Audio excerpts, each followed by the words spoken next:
வாங்க சுவாமி. எல்லாரும் இரும்பு பொட்டியை திறக்கிறதுக்கு சூட்சம நம்பரை அதிலேயே வச்சிருப்பாங்க. நான் தனித்தனி அறையில வச்சிருக்கேன்.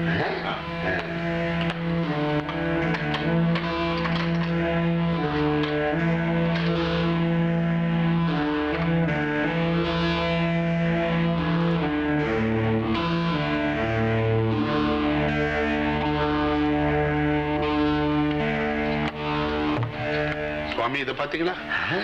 நான் ஜப்பானுக்கு போயிருந்தப்போ இந்த எலக்ட்ரானிக் சிஸ்டம் பூட்டை நான் வாங்கிட்டு வந்தேன். இங்க இருக்கிற பட்டனை 6 தடவை அமுக்கி விட்டுட்டோம்னா இங்க நம்பர் வரும். இதே நம்பர் அந்த பொட்டியில செட்டப் பண்ணா கதவை திறந்தோம்னா திறந்துக்கும். நம்ம இப்போ எதிர் ரூம் போவோம் சுவாமி. போவோம் வாங்க சுவாமி. இதுதான் என்னுடைய இரும்பு பெட்டகங்கள். இரும்பு பொட்டியா? ஆமா சுவாமி. 2 கோடி மதிப்புள்ள வைரங்களும் நகைகளும் இதுல இருக்கு. இந்தியாவிலேயே வைர வியாபாரத்துல எனக்கு 2வது இடம். சீக்கிரமே முதல் இடத்துக்கு வந்துடுவேன். ரொம்ப நன்றி சுவாமி. யாரா பாப்போம்.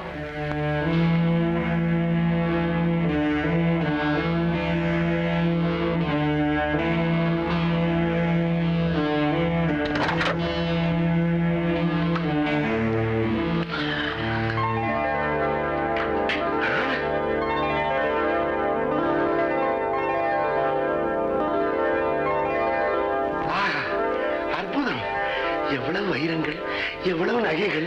இதை பாதுகாக்க இப்படி ஒரு ஏற்பாடு தேவைதான். என்ன பாதுகாப்பு இருந்தாலும் மனசுக்கு ஒரு நிம்மதி இல்லை சுவாமி. ஏன்? இந்த காலத்து திருடனுங்க நம்மளை விட புத்திசாலியா இருக்கிறாங்க. எங்க திருடு போயிடுமோன்னு பயமா இருக்கு. மகனே, நீ என்கிட்ட காமிச்சிட்டே இல்ல. இனிமே திருடு போவேனா? விட்டுருவேனா? மந்திர தகடு. இதை நான் இங்க வைக்கிறேன். இனிமே யாராவது இந்த கதவை திறந்தா உடனே கைகால் இழுத்துக்கும். முருகா, பூட்டிடு பூட்டிடு.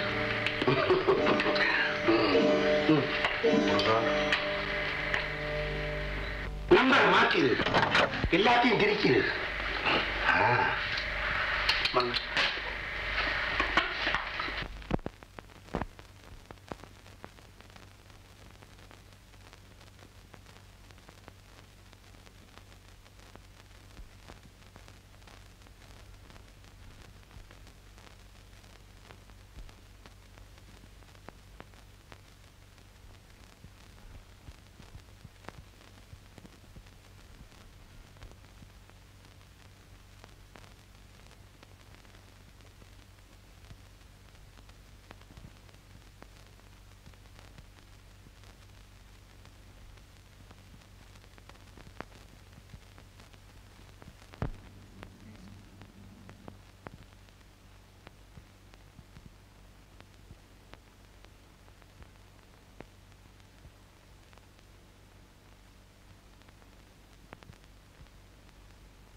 ஒண்ணு இல்லைன்னா நீங்க ஒருத்தர் காலை கழுவி தீர்த்தம் சாப்பிட்டீங்க சுவாமிஜி.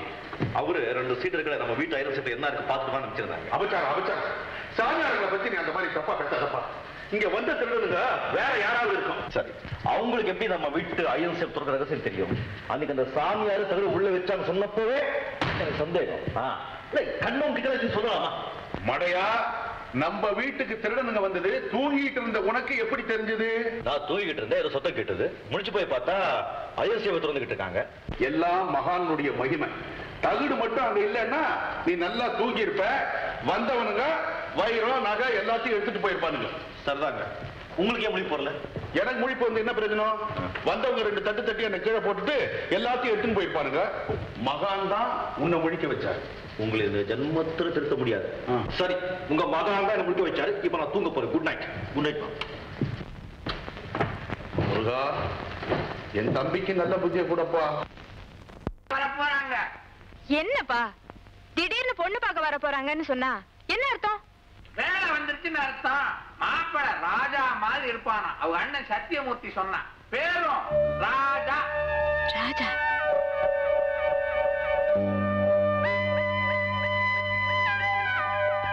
ஆமாம்மா, பெரிய குடும்பம். இந்த சம்பந்தம் உனக்கு முடிஞ்சா ரொம்ப நல்லது. சரிம்மா, சரிப்பா, உங்க இஷ்டம். வரட்டும். போகணும். போக திடீர்னு பொண்ணு பார்க்கணும் எப்படி? சாமியார் அன்னைக்கே தேதியை குறிச்சு கொடுத்துட்டாரா? ஆமா. உங்ககிட்ட சொல்லலாம்னு இருந்தேன். இந்த திருடனுங்க வந்து போன கலாட்டால மறந்துட்டேன். சிவராம் போன் பண்ணாரு. அதுக்கப்புறம் ஞாபகத்துக்கு வந்தது. சிவராமனா? ஆமா, வியாபாரத்துல எனக்கு நல்ல பழக்கம். அவருக்கு ஒரே மக, பார்க்க ரதி மாதிரியா இருப்பா. பேரு ஹேமாவதி. மரியாதையா பேசு, அவ என் காதலி.